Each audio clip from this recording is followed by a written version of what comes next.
কোরবানির গোশত এটাকে আল্লাহ রাব্বুল আলামিন 3 ভাগে ভাগ করার জন্য আমাদেরকে উপদেশ দিয়েছেন। ফাআত'আমুল কানিআ ফাকুলু মিনহা, তোমরা কোরবানির গোশত নিজেরা খাও।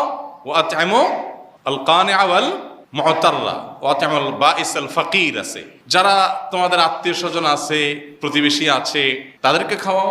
আবার যারা অভাবী, নিডি, গরিব মানুষ, তাদেরকে দাও। তার মানে নিজে খাবেন, আত্মীয়-স্বজনদের মধ্যে হাদিয়া উপঢৌকন দিবেন, আর গরিব দুঃখীদেরকেও খাওয়াবেন। কিন্তু এই বন্টনটা এটা কোনো ফরজ বা ওয়াজিব না। এভাবে 3 ভাগে করতে পারলে ভালো, উত্তম।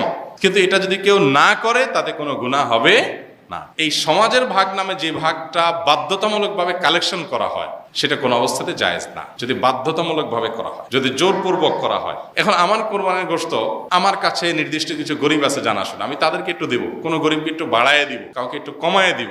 আমার হয়তো আরো দূরে কোনো আত্মীয় আছে, তাকে আমি একটু পাঠাবো।